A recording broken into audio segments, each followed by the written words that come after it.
You've been searching for something your entire life. Peace, happiness, enlightenment, fulfillment, whatever you want to call it. You've read the books, watched the videos, tried the meditation apps, attended the workshops, followed the teachers. And the more you search, the emptier you feel. Here's what nobody tells you. The search itself is the problem. The very act of seeking peace is what's preventing you from having it. In 1520, a young monk in feudal Japan learned this the hardest way possible. His name was Renjiro, and he spent 20 years desperately seeking enlightenment. He practiced harder than anyone at his monastery, meditated longer, studied more texts, pushed himself to exhaustion, and achieved absolutely nothing. Until one day, an old Zen master asked him a single question that destroyed everything he thought he knew. The answer to that question revealed the greatest paradox in human consciousness. When you seek it, you lose it. When you grasp for enlightenment, it slips through your fingers. When you try to capture peace, it vanishes. Today, you'll discover why your search is making you more lost, why trying harder makes it worse, and how a 500-year-old Zen teaching can end the cycle of endless seeking that's been exhausting you your entire life. Before we begin, comment below. What have you been searching for that you can't seem to find? Peace, purpose, happiness. Write it honestly, because awareness is the first step to stopping the search. And if you're tired of chasing, subscribe now. This channel teaches authentic Japanese philosophy that ends the seeking, not feeds it. Now, let's begin with the monk who almost died searching. Chapter 1. The Endless Search. Kyoto Mountains, Spring. 1520. Renjiro was 28 years old. He'd been a Zen monk for 12 years, and he was about to break. Not physically. Physically, he was stronger than most monks at the monastery. He could sit in meditation for 8 hours without moving, could fast for days, could endure freezing mountain meditations. But mentally, he was collapsing because after 12 years of practice, he still hadn't experienced Satori, the sudden awakening every Zen student seeks. Think about that. 12 years, over 4,000 days of meditation, thousands of hours studying texts, hundreds of sessions with masters, and nothing. No breakthrough, no enlightenment, no moment of clarity, just more seeking. Every morning, Renjiro woke at 3:00 a.m. for Zazen meditation. He'd sit until his legs screamed, until his mind became a battlefield of thoughts he couldn't control, until exhaustion forced him to stand. Then, he'd practice walking meditation, study koans, meet with his teacher all day, every day, seeking the enlightenment that never came. His fellow monks whispered about him. Renjiro seeks too hard. He'll burn himself out. But he couldn't stop, because stopping meant admitting failure. Stopping meant the last 12 years were wasted. So he sought harder. Here's what was happening in Renjiro's mind, and maybe yours too. He believed enlightenment was somewhere out there, something to be achieved, attained, captured, won. So he created a mental image, future enlightened Renjiro. That version was peaceful, free, awakened, and current Renjiro, not good enough, still seeking, still incomplete. The gap between who he was and who he wanted to be drove everything. Every meditation, every practice, every desperate attempt to become something other than what he was. You know that feeling when you're constantly trying to improve yourself, reading self-help books, watching motivational videos, trying the next technique, the next method, the next teacher, always chasing the version of yourself that finally has it figured out. That was Renjiro, except he'd been doing it for 12 years, and it was destroying him. Chapter 2. The Master's Question. The breaking point came on a spring morning. Renjiro was meditating in the garden. Hour 6. His mind was in chaos. Thoughts attacking from every direction. Doubt, frustration, self-judgment. Why can't I do this? What's wrong with me? Everyone else seems to get it. I'm failing. I'm worthless. I'll never be enlightened. Master. Hakuin, an elderly Zen teacher, happened to walk by.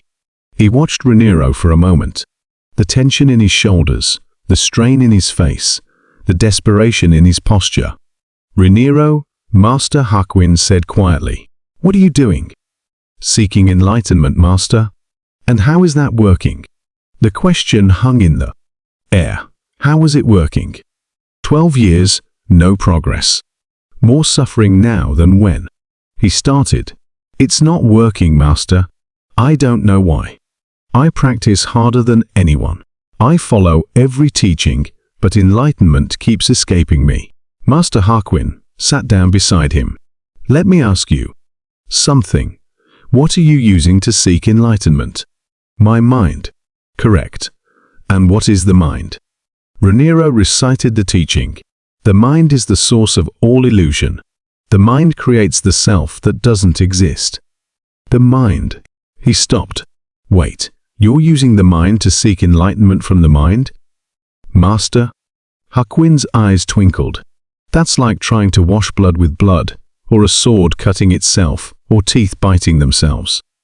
Renjiro felt something crack inside him. Not in a good way, in a terrifying way. But if I can't use my mind to seek enlightenment, how do I find it? And here's where Master Hakuin said something that sounds completely insane. "Stop seeking." "What?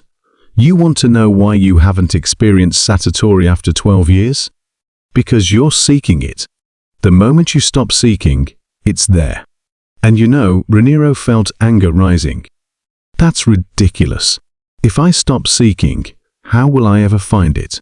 Master Hakuin smiled. "Exactly. Now you're beginning to see the problem." Chapter 3. The Paradox. That night, Renjiro couldn't sleep. Master Hakuin's words circled his mind. "When you seek it, you lose it." How does that even make sense? If you want something, don't you have to pursue it? Isn't effort required? Isn't discipline necessary? But then he remembered a teaching from years ago. Something about the ego. The ego, the false sense of self, desires enlightenment. But enlightenment means the dissolution of the ego. So the ego is seeking its own destruction, which it can't imagine because it can't think beyond itself. It's like a tyrant seeking a peaceful kingdom. But the kingdom is only peaceful because the tyrant is gone. His presence is the problem. Think about your own seeking for a second.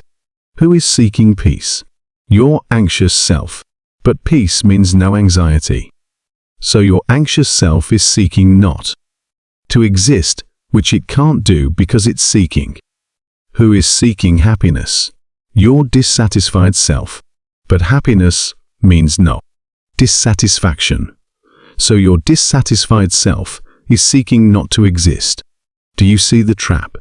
Renjiro saw it, and it broke him.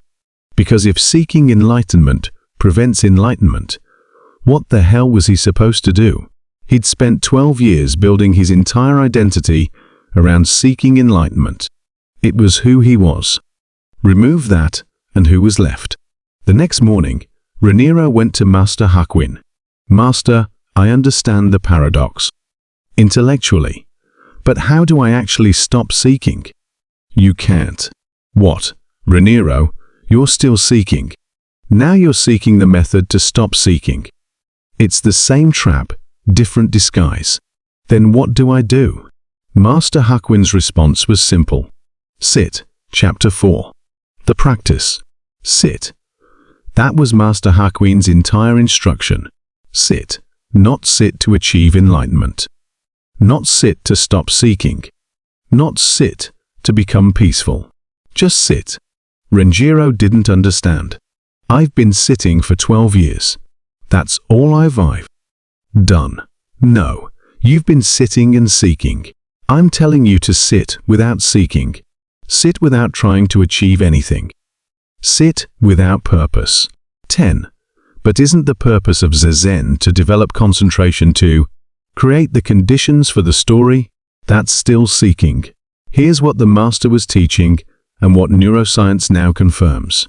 The brain has what's called a default mode network. It's the part that creates the sense of self, that plans for the future, that dwells on the past, that seeks and wants and judges. When you're seeking enlightenment, that network is active. You're reinforcing the very thing you're trying to dissolve. But in true Zazen, sitting without purpose, that network begins to quiet.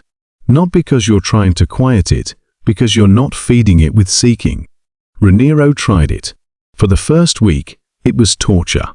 Every few minutes his mind would ask, am I doing this right? Is this working? Am I getting closer to enlightenment?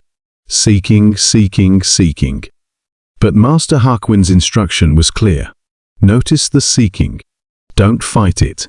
Don't try to stop it. Just notice it and return to sitting. Not sitting for anything. Sitting is the thing itself. Week 2. Something shifted. The seeking thoughts still came, but they had less power. Renjiro could see them as just thoughts, not truth, not commands, just mental events arising and passing.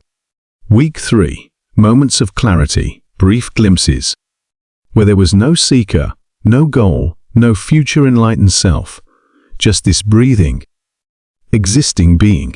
But the moment he noticed it, oh, this might be it. Seeking returned, and it vanished. It's like trying to catch smoke. The tighter you grip, the faster it escapes. Chapter 5. The Koan. After 3 months, Master Haki gave Renjiro a koan. A koan is a Zen riddle designed to break rational thinking, to exhaust the seeking mind until it collapses. The koan. Show me your original face before your parents were born. Wait, what? That doesn't even make sense. Before your parents were born, you didn't exist. So, how can you have a face, exactly? That's the point. The rational mind can't solve it. It tries. It creates theories, concepts, explanations, but none of them is the answer. Renjiro spent weeks with this koan. He approached Master Hakuin with different answers. My original face is Buddha nature.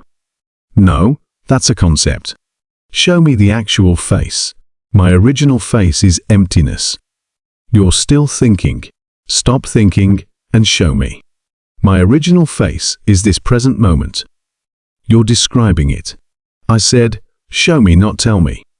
Every answer was rejected, because every answer came from the mind, from thinking, from seeking. After 3 months of this koan, Renjiro was exhausted. He tried everything: philosophy, logic, poetry, silence, gestures. Nothing worked. One evening, completely spent, he sat in the garden, not meditating, not seeking, just sitting because he had nothing left. And then it happened. Chapter 6. Satori. Without warning, without cause, without effort, everything stopped. Not stopped like became still. Stopped like the whole structure of seeking collapsed. There was no Renjiro seeking enlightenment. There was no future awakened self. There was no gap between where he was and where he should be. There was just this trees, wind, breath, sounds, existence happening. And it was perfect. Not because it was special, because there was no one there judging it as not special. The seeker was gone, and what remained wasn't enlightened Renjiro. It was just awareness, consciousness, being, no separation, no self, no other, just reality experiencing itself. This lasted, maybe, 30 seconds. Then the mind returned. Oh my God, was that Satori? Did I just? And it was gone. But something had changed permanently. Renjiro went to Master Hakuin. Master, He couldn't find words. Master Hakuin smiled. Good. Words would ruin it. Now you know. The seeking was the only thing in the way. When it dropped, there was nothing blocking what was already there. But I didn't do anything. It just happened. Exactly. Satori doesn't come from doing. It comes from the collapse of doing, from the exhaustion of seeking, from the moment when you finally completely give up. So all those years of practice, were they pointless? Not pointless, necessary, but not as achievements, as preparation. You had to exhaust every possible path of seeking before seeking itself could collapse. Chapter 7. The Teaching. Years later, Renjiro became a teacher. Students would come to him desperate for enlightenment, just like he'd been. And he'd tell them the same truth. Master Hakuin told him, "What are you seeking?" "Enlightenment, Master. Who is seeking?" "I am." "And who is this I that seeks?" Usually they couldn't answer, because the moment you look for the seeker, it vanishes. The I that seeks enlightenment is a mental construct, an illusion, a story the mind tells. And that story is the only thing preventing enlightenment. So when students asked, "How do I become enlightened?" Renjiro Unk's answer, "Stop trying to become anything. You already are what you're seeking, but you can't see it because you're too busy seeking it." "But Master, how do I stop seeking?" You can't. Any attempt to stop seeking is more seeking. You just have to see through the seeking, recognize it as the trap it is. And eventually, when you're completely exhausted, it drops on its own. One student asked, "So there's nothing I can do?" Correct. Then why practice? Why meditate? Not to achieve satiata, but to see clearly what's preventing it, the seeking itself. Practice reveals the trap. It doesn't escape the trap. Only exhaustion of the trap escapes the trap. The paradox was resolved. The paradox of Zen isn't complicated. It's brutally simple. You cannot find what you never lost. You cannot achieve what you already are. You cannot become what you've always been. The search for peace creates the agitation that prevents peace. The desire for enlightenment creates the ego that blocks enlightenment. The effort to be present creates the future-focused mind that misses the present. Every step toward the goal is a step away from where you already are. Renjiro learned this after 20 years. You can learn it now. Stop. Not as a technique, not as a method. Just stop. Stop improving yourself. Stop seeking peace. Stop trying to become enlightened. Not forever, just for this moment.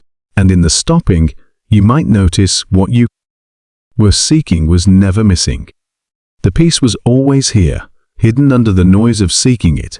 If this video revealed something you've been unable to see, do this. Comment below. I stopped seeking. Just those 3 words. Because the moment you declare it, you've taken the first step toward actual stopping. Subscribe for more Zen philosophy that ends the game instead of teaching you how to play it better. And remember Renjiro's lesson. The harder you chase it, the faster it runs.